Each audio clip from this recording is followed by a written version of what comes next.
A blind millionaire who lost everything stumbles through life until a 7-year-old girl in a faded blue dress takes his hand. But what she whispers about his past shatters everything he thought he knew. Who is this mysterious child? And how does she know secrets buried deep in his heart? This story will leave you breathless.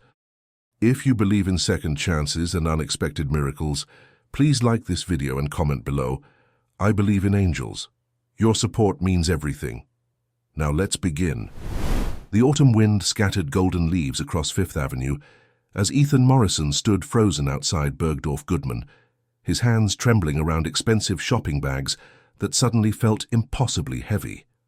At 35, he had mastered the choreography of blindness. Every step measured, every movement calculated, but today something felt different. Wrong. The white cane that had become an extension of his body slipped from his grip, clattering against the sidewalk with a sound that made pedestrians pause. "I've got it, mister!" A small voice cut through the symphony of city noise, car horns, chattering crowds, the distant wail of sirens. Ethan felt tiny fingers wrap around his wrist, steadying him as he began to tilt forward. The touch was gentle but certain, like someone who had held hands with uncertainty before. He caught the faint scent of baby shampoo and something sweeter, maybe grape juice or children's vitamins. "Thank you," he managed, his voice rougher than intended. "I can manage from here." "Your bags are too heavy," the voice insisted. It belonged to a child, he realized, probably no older than 7 or 8. "And you dropped 3 things. I'm picking them up now." Ethan's jaw tightened. He didn't need charity, especially not from a child on a busy Manhattan sidewalk. He'd built a fortune of $400 million before the accident, before the darkness swallowed everything, before his fiancée Miranda left him standing at the altar of an empty church, unable to see the pity in the eyes of 200 guests. "I said I can manage," he repeated, sharper this time. The small hands didn't let go. Instead, they guided him gently to the side, away from the flow of foot traffic. "You're sad," the child said simply, "sadder than blind." Ethan felt his breath catch. In the 2 years since losing his sight, people had treated him with pity, awkwardness, or studied politeness. No one had called him sad. No one had dared. "My name is Lily," she continued, her voice carrying the peculiar confidence of children who haven't yet learned that strangers aren't always safe. "I'm 7. What's your name?" "Ethan," he heard himself say, against every instinct screaming to walk away. "That's a strong name," Lily observed, "like a king or a superhero." "Are you a superhero, Ethan?" Despite himself, something twisted in his chest, not quite a laugh, not quite a sob. "No, I'm just a man who can't see." "But you can see other things," Lily said, and there was something in her tone that made the hair on the back of his neck stand up. "You see with your heart, don't you, Mr. Ethan?" The question hung in the air between them, impossible and precise. Ethan opened his mouth to respond, but before he could speak, Lily's small hand squeezed his with unexpected strength. "My mama says the heart sees things the eyes miss," she whispered, and her voice carried a weight that seemed too heavy for a 7-year-old. "She says that's why you came back to New York, because your heart needs to remember something your eyes forgot." Ice flooded Ethan's veins. "What did you say?" "I have to go now," Lily said quickly, pressing something into his palm. His white cane, he realized. "But I'll see you again, Mr. Ethan, very soon when you're ready to remember." "Wait!" Ethan reached out, but his fingers closed on empty air. The warmth of her presence evaporated like morning mist, leaving only the familiar coldness of solitude. Around him, the city continued its relentless rhythm. Taxis honked, heels clicked against concrete. Someone nearby was eating a hot dog, the smell of grilled onions sharp and immediate. Everything was exactly as it had been 5 minutes ago, except nothing was the same. Ethan's hand clenched around the cane, his knuckles white with pressure. How could a child, a stranger, know about his return to New York? He'd told no one. After 2 years of isolation in his Connecticut estate, after firing every nurse and assistant who tried to help, he'd come back to the city 3 days ago with one purpose: to finally let go of the past, to sell the penthouse where he'd proposed to Miranda, to erase the last physical reminder of the man he used to be. But Lily's words echoed in his mind with the persistence of a half-remembered dream. When you're ready to remember. What was there to remember beyond loss? Beyond the car accident that had stolen his sight and his future in one violent moment? Beyond watching, feeling, Miranda's hand slipped from his in that hospital room, her perfume fading as she walked away forever. Ethan forced his breathing to steady, forced his feet to move. One step, another. The familiar count of paces to the corner. 15 steps to the crosswalk, wait for the audible signal. Cross. 32 steps to the entrance of his building. James, the doorman, greeted him with the same careful cheerfulness he'd used for the past 3 days. "Good afternoon, Mr. Morrison. Successful shopping trip?" "Fine," Ethan muttered, moving past him toward the elevator. "Mr. Morrison," James called after him. "There was a young lady here earlier, maybe 7 or 8 years old, in a blue dress. She asked if a man named Ethan lived in the building. I didn't confirm, of course, following protocol, but..." Ethan spun around. "What did she look like?" "Curly hair, dark brown, big hazel eyes, thin, like she doesn't get enough meals." The dress was clean but worn. "She had a backpack with a unicorn on it." James paused. "She seemed, I don't know, sir, determined, like she was on a mission. Did she say anything else?" "Just that she'd be back, that you needed her help with something important." James's voice carried a question he was too professional to ask directly. Ethan's mind raced. A 7-year-old girl tracking him down, speaking in riddles about his heart and his past. It was absurd, impossible. Yet the certainty in her voice had been real as the tiny hand that had steadied him on the sidewalk. "If she comes back," Ethan said slowly, "call me.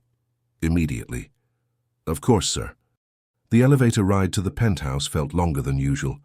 Ethan counted the floors by feel, by the slight change in air pressure, by the almost imperceptible mechanical sounds that marked each level.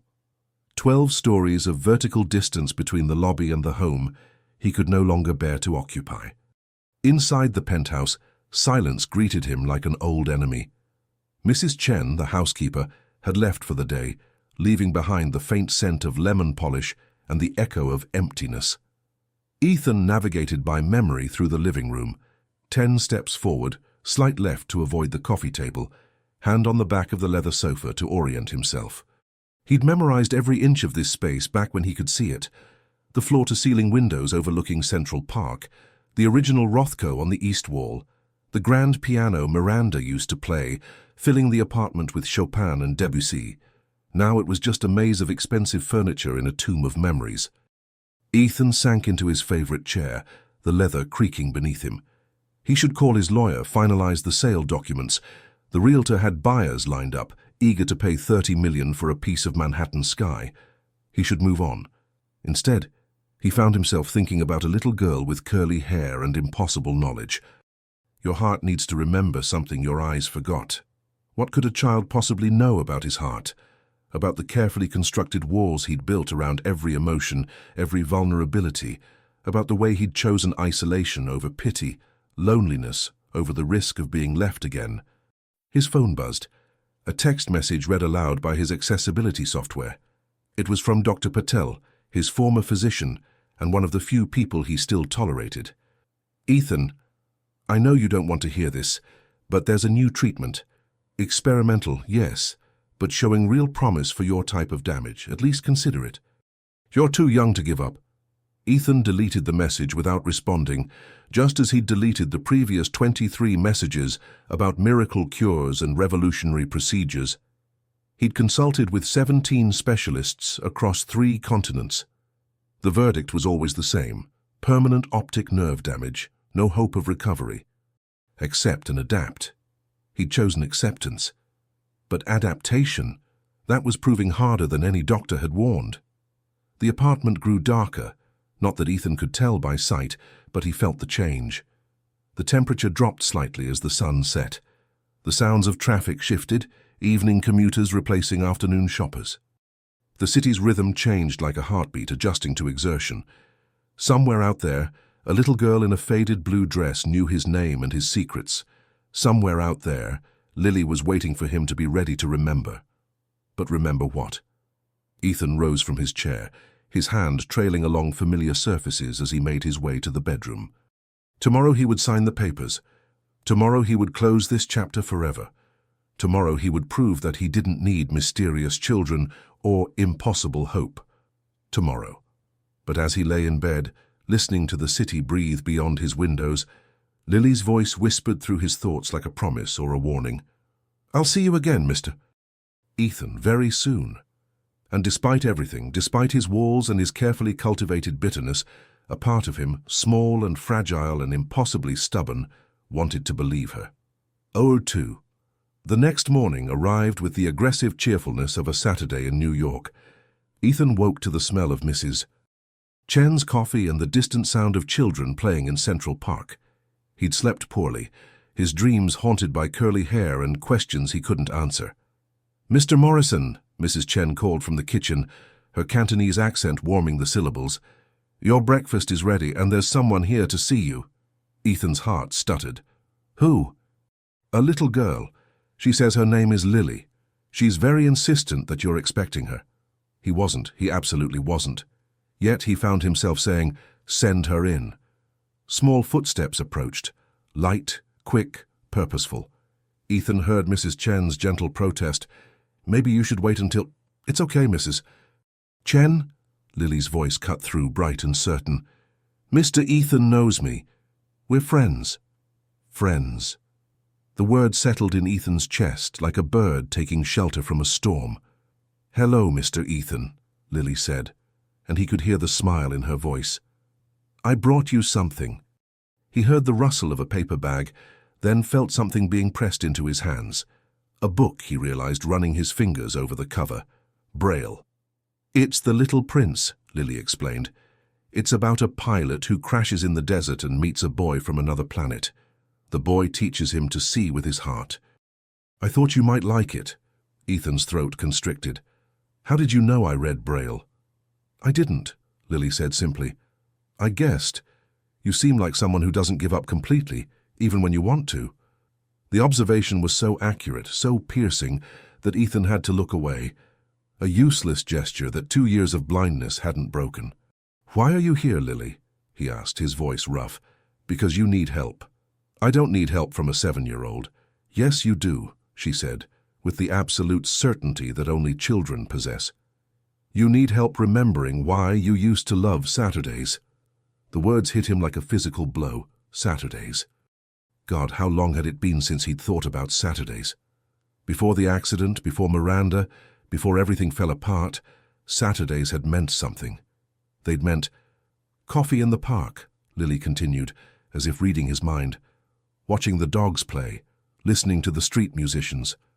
You used to give $20 to the violin player near Bethesda Fountain every week. He still plays there, you know. He still waits for you." Ethan's hands began to shake. "How could you possibly know that?" "My mama told me," Lily said, her voice softening. "She says you used to smile on Saturdays. She says you used to believe in beautiful things. Your mother doesn't know me." "She knows your heart," Lily insisted, "and she says it's time for you to remember." Before Ethan could respond, Lily took his hand, her small fingers wrapping around his with surprising strength. "Come on, we're going to the park." "I'm not going anywhere." "Yes, you are," she said firmly, "because if you stay in this sad apartment one more day, you'll forget how to be happy forever, and that would be very, very bad." There was something in her tone, a kind of desperate urgency, that made Ethan pause. This wasn't the whim of a playful child, this was a mission. "Where's your mother?" he asked. "Does she know you're here?" The tiny hand in his tightened. "She knows. She's waiting for me. But first I need to help you. Please, Mr. Ethan, please come to the park with me." Every rational instinct told him to refuse. He didn't know this child, he didn't owe her anything. This could be some elaborate scheme, though what kind of scheme involved a 7-year-old and a blind millionaire he couldn't imagine. But something in Lily's voice, a tremor beneath the confidence, reminded him of another voice, another time. A memory so old it felt like someone else's life. 1 hour, he heard himself say. That's all.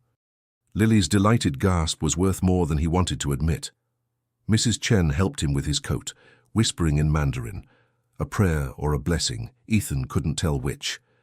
Then Lily's hand was in his again, guiding him toward the elevator, toward the lobby, toward a world he'd tried so hard to escape. The park was alive with October glory. Ethan couldn't see the autumn colors, but he could feel them. The crisp air carrying the scent of dying leaves and damp earth, the particular quality of light that made everything feel both urgent and peaceful. Lily narrated everything with the enthusiasm of a tour guide, her voice painting pictures his eyes could no longer capture. There's a man doing Tai Chi by the pond. He's wearing purple pants. Purple. And there's a lady with 5 dogs. No, wait, 6 dogs. And they're all wearing matching sweaters. Oh, and the leaves are falling like snow, Mr. Ethan. Golden snow. Despite himself, Ethan smiled. It was small, rusty from disuse, but real. They walked for what felt like miles, though Ethan knew it was probably just a few hundred yards. Lily stopped frequently to describe things: a squirrel burying an acorn, a couple having a picnic, an artist painting the Bow Bridge, and with each description, something inside Ethan began to thaw. "There he is," Lily whispered suddenly, her grip tightening. "The violin player, he's setting up near the fountain." Ethan heard it then, the sound of a violin case being opened, the gentle tuning of strings. And then, floating across the morning air like a message from another lifetime, came the opening notes of Vivaldi's Autumn. The same piece, the same player, the same spot where Ethan used to stand every Saturday morning, coffee in hand, listening to music that made the world feel possible. "He's older now," Lily said softly. "His hair is all white. But he plays the same songs. He told me once that he plays them for a friend who stopped coming. He plays them just in case his friend comes back." Ethan's eyes burned. He hadn't cried since the hospital, had sworn he never would again. But standing there, blind and broken, and somehow held together by a child's hand, he felt tears slip down his cheeks. "It's okay to cry," Lily said, squeezing his hand. "Tears mean you're remembering. And remembering means you're still alive." The music swelled and Ethan let it wash over him. All the Saturdays he'd lost, all the joy he'd abandoned, all the beauty he'd convinced himself he didn't deserve anymore. When the piece ended, Lily gently tugged him forward. "Come on, he needs to know you came back." "I can't," Ethan whispered. "Yes, you can," Lily insisted. "You're brave, braver than you think." They approached the musician together. Ethan heard the violin player's sharp intake of breath. "Ethan," the voice was elderly, accented, Russian or Ukrainian maybe. "Ethan Morrison?" "Hello, Victor," Ethan managed. There was a moment of profound silence. Then Victor laughed, a sound of pure joy. "I knew you would come back. I told my Sonia, I said, he will come back, I will keep playing, and he will hear me and come back." "I'm sorry it took so long," Ethan said, and meant it with every fiber of his being. No sorry," Victor said firmly. "You are here now, that is what matters." "You are here and you are listening again." Lily released Ethan's hand just long enough to press something into it, a $20 bill. Where she'd gotten it, he had no idea. "This is from Mr. Ethan," she announced, "because beautiful music should always be rewarded." Victor's rough fingers closed over Ethan's, refusing the money. "No. Today I play for free. Today I play because my friend came home." The violin sang again, this time a melody Ethan didn't recognize. Something original, something that sounded like sunrise and second chances. And standing there in Central Park on a Saturday morning, with a mysterious 7-year-old girl holding his hand and an old musician playing just for him, Ethan Morrison felt something he thought had died in the darkness. Hope. 03. The following Monday brought rain, the kind of persistent drizzle that turns New York into a watercolor painting. Ethan stood at his penthouse window, listening to drops hit the glass, thinking about Victor's violin and Lily's impossible knowledge, and the strange lightness that had invaded his chest since Saturday. He should have been reviewing the sale documents his lawyer had sent over. Instead, he found himself wondering if Lily was warm enough, if that faded blue dress had a matching coat, if someone was making sure she ate breakfast. The thoughts were absurd. He didn't even know her last name. The intercom buzzed. James from the lobby. "Mr. Morrison, I have a Mrs. Eleanor Hamilton here. She says it's about Lily." Ethan's pulse quickened. "Send her up." The woman who entered his apartment 3 minutes later moved with quiet grace. He could tell by the measured footsteps, the gentle way she closed the door. Her perfume was subtle, something floral and old-fashioned. Lilac, maybe. "Mr. Morrison," she said, her voice warm but tired, "thank you for seeing me. I'm Eleanor Hamilton. I'm Lily's grandmother and legal guardian. Is Lily all right?" The question came out sharper than Ethan intended. "She's fine. She's at school." Eleanor paused. "May I sit?" "Of course. I'm sorry." Ethan gestured vaguely toward the living room, then remembered she'd need more guidance. "The sofa is straight ahead, about 6 steps. "Thank you," the leather whispered as she sat. "I imagine you have questions about my granddaughter." "Several thousand," Ethan admitted, remaining standing. "Starting with how she knows things about my life that she shouldn't." Eleanor sighed, a sound heavy with secrets and sorrow. "Lily is special. She's always been perceptive, but over the past year since her mother passed, she's developed an almost uncanny ability to read people. Their hearts, she calls it." The floor seemed to tilt beneath Ethan's feet. "Her mother died 14 months ago, cancer. Grace, my daughter, she was only 29. Eleanor's voice cracked slightly. "It's been just Lily and me since then. We're managing, but it's hard. Grace left medical bills and I'm on a fixed income. I work 3 jobs, but it's never quite enough." Understanding crashed over Ethan like a wave. The worn dress, the thin frame. The unicorn backpack probably bought at a discount store. "I'm not here to ask for money," Eleanor said quickly, as if sensing his thoughts. "I'm here because Lily came home on Saturday talking about a sad king who learned to smile again. She said you needed her, but she also needs something from you." "What?" "Permission to be your friend." Eleanor's voice softened. "Lily lost her mother, Mr. Morrison. She's surrounded by grief and struggle every day. When she talks about you, she lights up. She says helping you remember joy helps her remember it too." Ethan's throat constricted. "I don't understand. Why me?" "I don't know," Eleanor admitted. "But I've learned to trust my granddaughter's instincts. She has a gift for finding people who need her, and who she needs in return." She paused. "I'm not asking you to solve our problems or be her savior. I'm just asking if she can visit you sometimes, if you can be the friend she sees when she looks at you." The question hung in the air, enormous and terrifying. Ethan had spent 2 years building walls, protecting himself from connection, from the possibility of loss.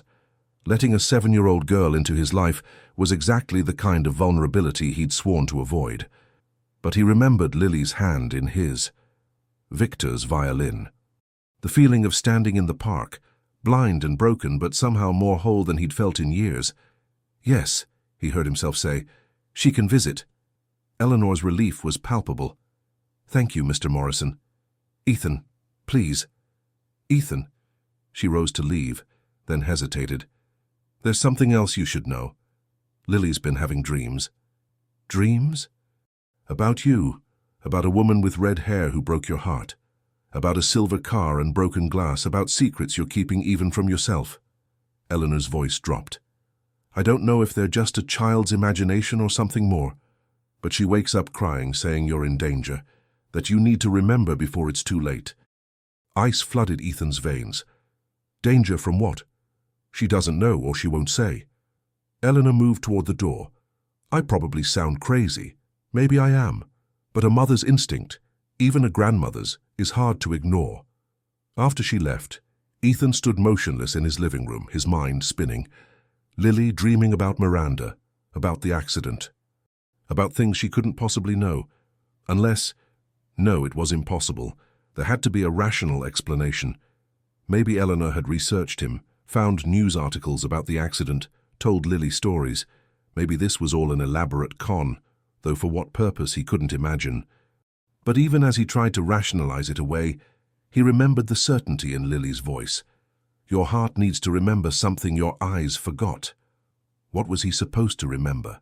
The accident itself was a blur, screeching tires, the smell of burning rubber. Miranda screaming his name, then nothing but pain and darkness. The doctors said he'd been lucky to survive. Lucky. As if waking up blind and abandoned was any kind of fortune. Ethan's phone rang. Dr. Patel again. I'm not interested, Ethan said by way of greeting. Just listen, Patel insisted. The treatment I mentioned, they've had a breakthrough. 3 patients with similar damage to yours have regained partial sight, enough to distinguish shapes, light, faces. I said no. Ethan, you're giving up without even trying. Is that really who you want to be? I'm being realistic. You're being afraid, Patel shot back. What if it works?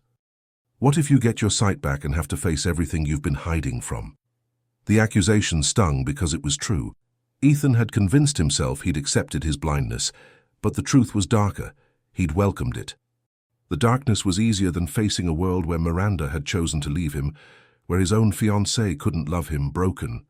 Think about it, Patel said gently. At least, think about it.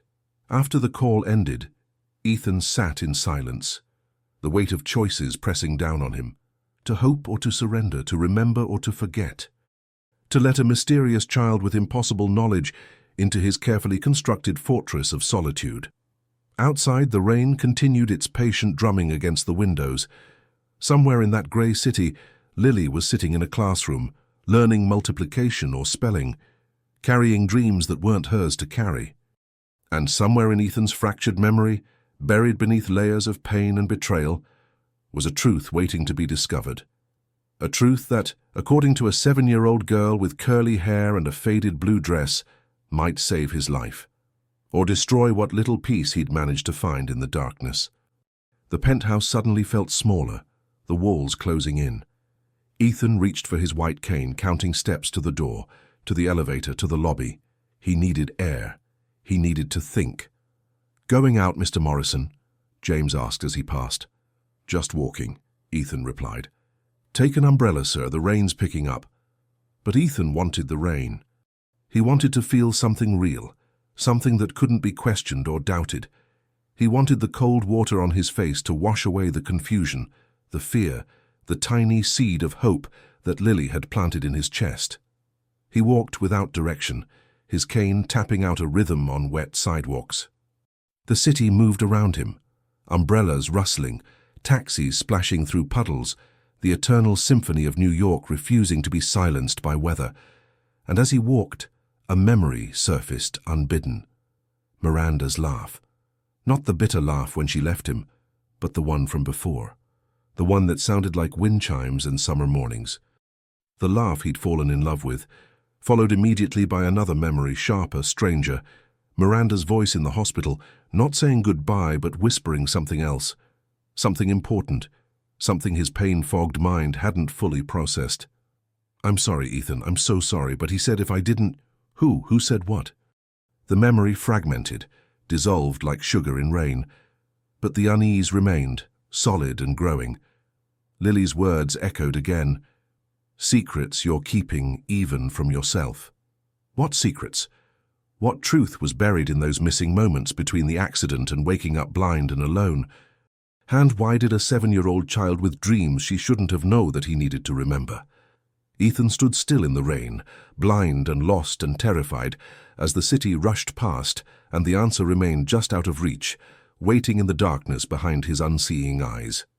For Tuesday morning arrived with unexpected sunshine, the kind that makes New York feel scrubbed clean after rain.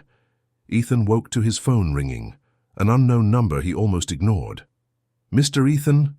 Lily's voice came through, breathless and urgent. "Can you come to PS 158? It's my school. There's something you need to see." "Lily, I can't see anything," he reminded her gently, though his heart had already begun to race. "Not with your eyes," she insisted. "With your heart. Please, it's important. Really, really important." 20 minutes later, Ethan stood in the principal's office of a public elementary school in Queens, completely out of his element. The building smelled like cafeteria food, chalk dust, and the particular energy of hundreds of children contained in one space. "Mr. Morrison?" Principal Davis greeted him, her voice professional but warm. "Thank you for coming. Lily insisted we call you specifically." "What happened?" "Nothing bad," Lily interjected quickly. She was beside him suddenly, her small hand finding his. "I just wanted you to hear something." She led him down a hallway that echoed with distant voices and shuffling feet, then through a door into what sounded like a large room. A gymnasium or auditorium, maybe. "This is our music room," Lily explained. "We're doing a concert for Thanksgiving." "I'm supposed to play the piano." Ethan's chest tightened. "Lily, I don't understand." "Just listen," she whispered. He heard her footsteps cross the room, heard the creak of a piano bench, the slight pause of preparation. Then notes spilled into the air, halting at first, uncertain but unmistakably Chopin. The same nocturne Miranda used to play in his penthouse. Ethan's knees nearly buckled. The music wasn't perfect. Lily's small fingers stumbled over the more complex passages, and her tempo wavered. But there was something in the way she played, a kind of fierce determination mixed with heartbreak, that made every imperfect note feel absolutely true. When the piece ended, silence hung in the air like held breath. "My mama taught me," Lily said softly, her voice carrying across the room. "Before she got too sick, she said this song was about beautiful sadness, about loving something so much that even losing it can't make it not beautiful." Ethan couldn't speak, couldn't breathe. "She also said," Lily continued, and he could hear her moving closer, "that this was your favorite song, the one that made you fall in love, the one that broke your heart." "How?" The word came out strangled. "How could your mother possibly know that?" Lily's hand found his again, and this time her grip trembled. "Because my mama was your nurse, Mr. Ethan, after your accident when you were in the hospital." The world stopped spinning. "Her name was Grace Hamilton," Lily continued, her voice barely above a whisper. "She took care of you for 3 weeks. She said you were the saddest patient she ever had, but also the kindest. She said you told her about Miranda, about how she used to play Chopin for you, about how the night of the accident you were going to surprise her with a trip to Paris." Ethan's mind reeled, grasping for memories that felt both immediate and impossibly distant. A nurse with gentle hands and a soft voice. Someone who'd read to him when the darkness felt suffocating. Someone who'd promised everything would be okay, even when they both knew it was a lie. Grace. He'd forgotten her name, but he remembered her kindness. "She died 14 months ago," Lily said, and now she was crying. "But before she died, she made me promise something. She made me promise that when I was old enough I would find you, because she said you saved her life once, and she never got to thank you properly." "I never saved anyone," Ethan said hoarsely. "Yes, you did," Lily insisted. "My mama had cancer. She didn't know it yet, but it was already there, making her tired and sick. You were the one who noticed. You told the doctor something was wrong with your nurse, that she seemed weak. You insisted they check on her." The memory surfaced like something from underwater, hazy but real. A conversation with Dr. Patel, concern about the nurse who'd stumbled while adjusting his IV, a demand that someone make sure she was all right. "They found it early because of you," Lily continued, her voice breaking. "Early enough that she had nearly 2 years of quality time with us before it became aggressive. Those months meant everything, teaching me piano, making memories, preparing us both for what was coming. She made every day count, Mr. Ethan. Because of you, she had time to teach me everything I needed to know, including how to find you." Ethan sank into a nearby chair, his entire body shaking. All this time he'd thought Lily was some inexplicable mystery, some supernatural intervention. But the truth was simpler and somehow more profound. She was the daughter of a woman he'd barely remembered, keeping a promise to a dying mother. "I'm sorry," he whispered. "I'm so sorry about your mother." "Don't be sorry," Lily said fiercely. "Be happy, because she loved you, not romantic love. She loved my daddy, but friend love. She said you were proof that broken people can still be beautiful." Principal Davis cleared her throat gently from the doorway. "Lily's been practicing that piece every day for months. She wanted to play it for you when she was ready. When she thought you were ready." "I'm not ready," Ethan admitted. "Yes, you are," Lily said with absolute certainty, "because tomorrow you're going to do something brave." "What?" "You're going to call Dr. Patel and say yes to the treatment." Ethan's head snapped up. "How do you know about—" "My mama told me," Lily said simply. "She said one day, someone would offer you hope and you'd be too scared to take it. She said I had to be brave enough for both of us." The weight of the moment pressed down on Ethan, the enormity of a dying woman's foresight, a 7-year-old's devotion, the intersection of grief and grace that had brought them together. "What if it doesn't work?" he asked. "What if it does?" Lily countered. "What if you get to see the world again? What if you get to see me?" The question hung between them, achingly simple and impossibly complex. That night, alone in his penthouse, Ethan sat at Miranda's piano. His fingers found the keys by memory, stumbling through the Chopin nocturne the way Lily had, imperfect but honest. Halfway through, his phone rang. Dr. Patel. "I'm calling one last time," Patel said. "After this, I'll stop asking.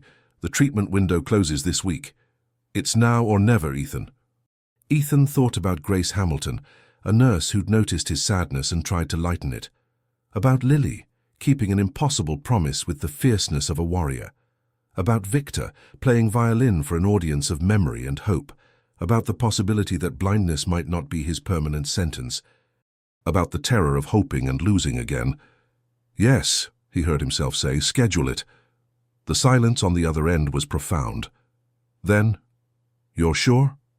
"No," Ethan admitted, "but I'm doing it anyway."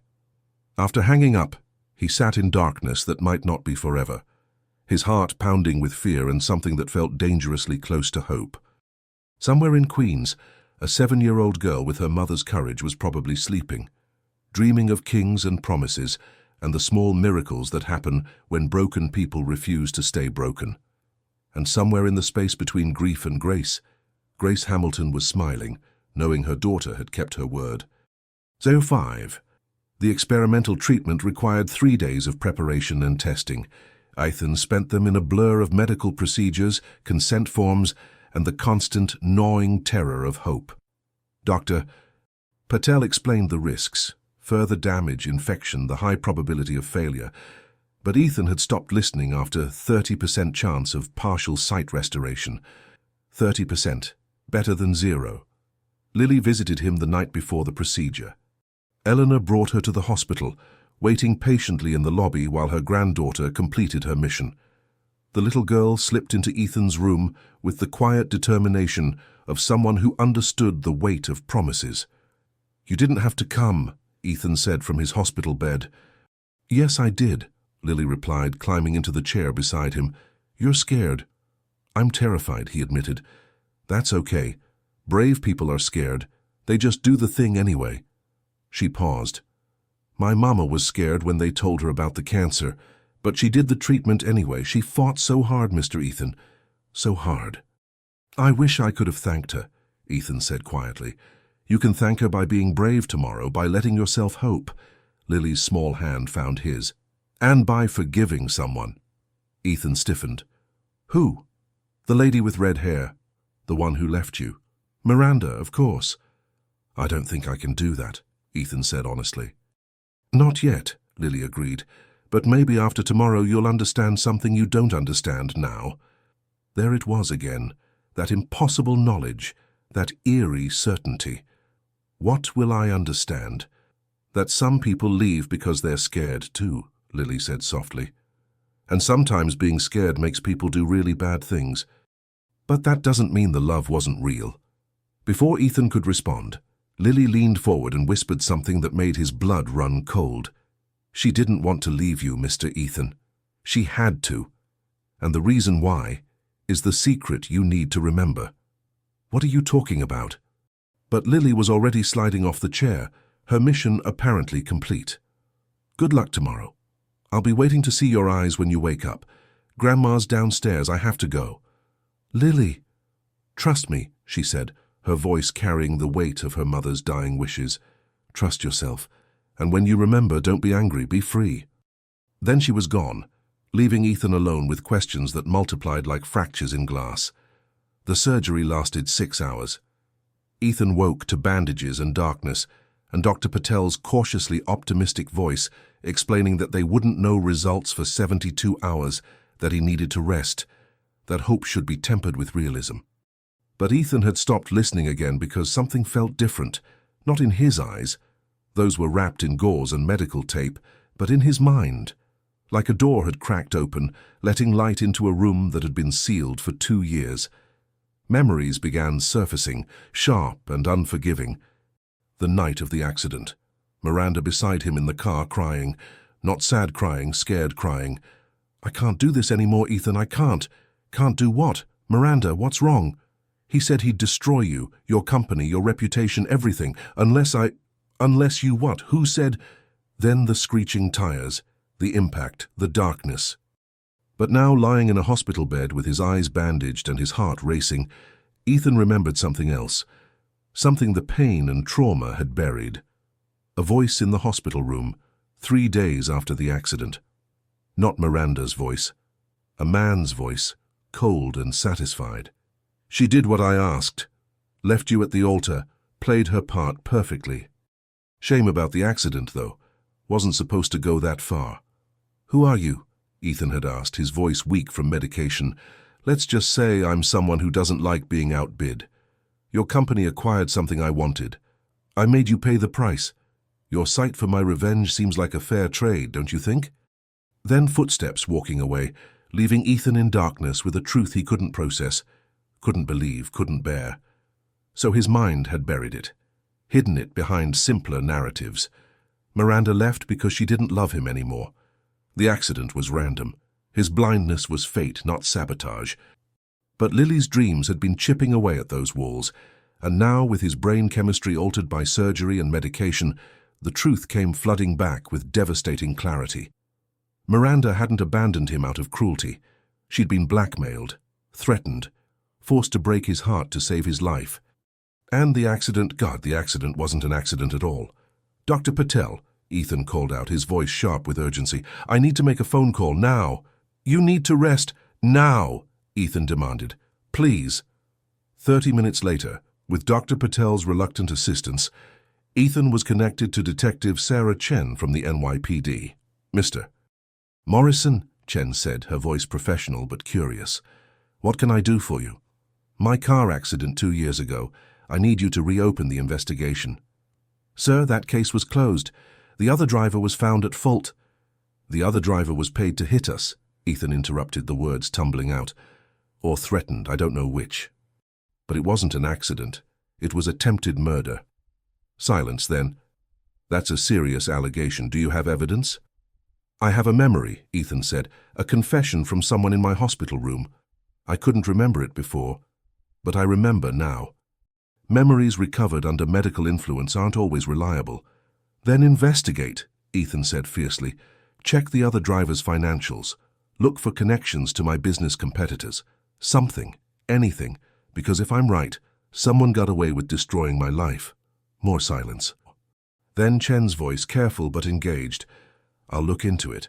But Mr. Morrison, even if we find something, the statute of limitations—" 2 years is well within the statute for attempted murder or conspiracy, Ethan said, his legal knowledge surfacing. "And I don't care about prosecution, I care about the truth. I need to know what really happened. I need to understand why." After the call ended, Ethan lay in darkness that suddenly felt less permanent, his mind spinning with implications. If Miranda had been blackmailed, if the accident had been orchestrated, then everything he'd believed about the worst day of his life was wrong.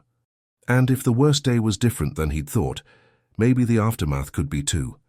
Maybe forgiveness was possible. Maybe hope wasn't just for fools and children. Maybe, just maybe, a 7-year-old girl with her dead mother's wisdom had been right all along. 3 days later, Detective Chen called back. Ethan was still in the hospital, awaiting the bandage removal, when her voice came through his phone speaker. "You were right," she said without preamble. "The other driver received a cash payment of $50,000 2 days before the accident. The money came from a shell corporation owned by Marcus Brennan." The name hit Ethan like a fist. Marcus Brennan, his former business rival. The CEO whose company Ethan had outmaneuvered in a major acquisition 3 years ago. "We're building a case," Chen continued. The original investigation missed it because the payment was routed through offshore accounts and cryptocurrency, sophisticated enough that it looked clean at first glance. Brennan had connections that kept things quiet. But with your testimony giving us a direction to look, we found the trail. We found emails, financial records, evidence of conspiracy. Brennan hired someone to threaten your fiancée, then arranged the accident when you didn't back down from the deal. How bad is it?" Ethan asked, his voice hollow. Bad enough for arrest. The driver's talking now, giving us everything in exchange for a reduced sentence. He says the accident was supposed to scare you, not cause serious harm, but he misjudged the impact. Chen paused. There's more. Your fiancée, Miranda Chen, she came forward yesterday. She's my cousin, actually. That's why I took your case so seriously. She gave a full statement about the blackmail. She's been living in Portland under her mother's maiden name, terrified Brennan would come after her if she spoke. She didn't know you were investigating until I contacted her. Ethan's newly bandaged eyes burned with tears he couldn't see. Where is she? She asked if she could see you. She's flying in tomorrow if you're ready. Yes, Ethan whispered. I'm ready. 06. The next morning, Dr. Patel unwrapped the bandages with hands that trembled slightly. The medical team stood in anxious silence as light hit Ethan's eyes for the first time in 2 years. At first, nothing. Just the same darkness he'd grown accustomed to. Then, a shape, blurry and indistinct, but there. Doctor. Patel's face hovering above him like a ghost made flesh. I can see you, Ethan whispered, his voice breaking. I can actually see you. The room erupted in controlled celebration, medical professionals maintaining composure while their eyes betrayed their excitement. But Ethan barely noticed because standing in the doorway, backlit by fluorescent hallway lights, was a small figure with curly hair. Lily. His vision was far from perfect, everything soft around the edges, colors muted, details swimming, but he could see her. The blue dress that was exactly as he'd imagined, the unicorn backpack, the enormous hazel eyes that held wisdom no 7-year-old should possess. Hi, Mr. Ethan, she said, her voice carrying across the room. You have kind eyes. I knew you would. Ethan's throat closed completely. He'd spent 2 years imagining this moment, never believing it would come. And now, faced with the miracle of sight restored, all he wanted to see was the face of the child who'd refused to let him give up. Come here, he managed to say. Lily crossed the room slowly, as if approaching something fragile. Eleanor followed behind her, staying near the door, giving them space but maintaining her grandmother's watchful presence. When Lily reached his bedside, Ethan could see tears streaming down her cheeks. My mama was right, she whispered. You were always meant to see again. You just needed to remember why you wanted to. Over the next week, Ethan's vision improved incrementally. He'd never have 20/20 sight. The damage had been too severe, but he could distinguish faces, read large print, navigate the world without a cane. It was more than he'd dared hope for. That evening, Miranda arrived. They met in the hospital's private garden, a small oasis of green in the concrete jungle. Ethan saw her before she saw him, the red hair now cut shorter, the same green eyes that haunted his dreams, but with shadows underneath that spoke of sleepless nights and carried guilt. Ethan, she breathed when she finally noticed him standing by the fountain. His imperfect vision still captured every detail that mattered. She looked different, older, sadness in her posture that hadn't been there before, but also achingly familiar. You look good, she said, her smile tremulous. I heard about the surgery, that you can see again. I'm so glad. You look beautiful, Ethan said honestly. They sat on a bench, the awkward silence of 2 people who'd once planned forever now struggling with hello. I'm sorry, Miranda said finally, the words rushing out. I'm so sorry, Ethan, for everything, for leaving you, for making you think I didn't love you, for not being brave enough to fight him. You were protecting me, Ethan said gently. I was a coward, she corrected, tears spilling down her cheeks. Brennan said he'd destroy your company, leak false information to investors, ruin you financially and professionally. But that wasn't even the worst part. He said if I didn't leave you, if I didn't humiliate you publicly, he'd arrange an accident, a fatal one. Her voice broke. So I left. I broke your heart to save your life. But then he did it anyway, arranged the accident, and you lost your sight, and I realized my sacrifice meant nothing. It meant everything, Ethan said. You're alive. I'm alive. That's what matters. But you were alone, Miranda whispered. For 2 years you were alone because I was too afraid to tell the truth. I understand why you stayed hidden, Ethan assured her. Brennan had power, connections. You were right to protect yourself. They talked for hours, about the past, about Brennan's arrest, about the lives they'd built separately from the ruins of their shared dreams. And when they finally parted, Ethan felt something he hadn't expected. Peace. Not reconciliation, not a return to what they'd been, but forgiveness, real and complete. I heard a little girl helped you, Miranda said as they walked toward the hospital exit. Grace Hamilton's daughter. Lily? Yes. Ethan smiled, his imperfect vision still catching the warmth in Miranda's expression. She's remarkable. Grace talked about you sometimes, Miranda said quietly. When I visited her before she died, she was my friend from nursing school. She said you were the patient who reminded her why she became a nurse, someone genuinely good in a world that often isn't.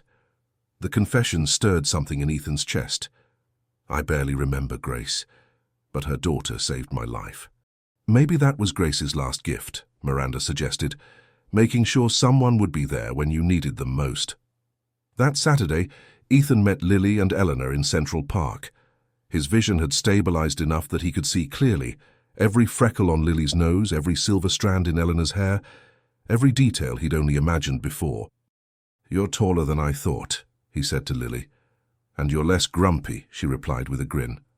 Victor played for them while they sat on a bench, sharing a bag of roasted chestnuts that Lily insisted were extremely important autumn food.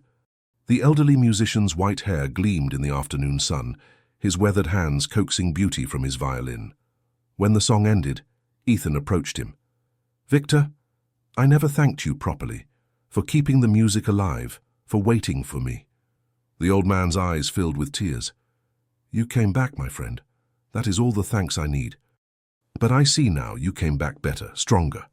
That is the real music. Ethan returned to the bench where Eleanor and Lily waited. I have news, he said. I spoke with my lawyers. I'm establishing a foundation in Grace's name, for children who've lost parents. Full scholarships, medical care, counseling, whatever they need. Eleanor's hand flew to her mouth. Ethan, it's what Grace would want, he continued, and Lily is going to help me run it, when she's older, officially. But starting now, I want her input on every decision. Lily's eyes went wide. Really? Really? You have better instincts about people than anyone I've ever met. We need that. The little girl launched herself at him in a hug that nearly knocked him off the bench. My mama would be so proud, she whispered. So would you, Ethan whispered back. As the afternoon sun painted the park in shades of amber and gold, colors Ethan could see again, could appreciate again, he felt the final pieces of his broken heart shift into new configurations. Not the same as before. Different. Stronger. He looked up at the penthouse visible in the distance, the one he'd almost sold to erase his past. It would stay now. Not as a tomb anymore, but as a home. A place where Grace's foundation would be headquartered, where Lily could visit whenever Eleanor brought her, where memories could be transformed into purpose. Lily pulled back, studying his face with her characteristic intensity. Can I ask you something, Mr. Ethan? Anything. Are you happy now?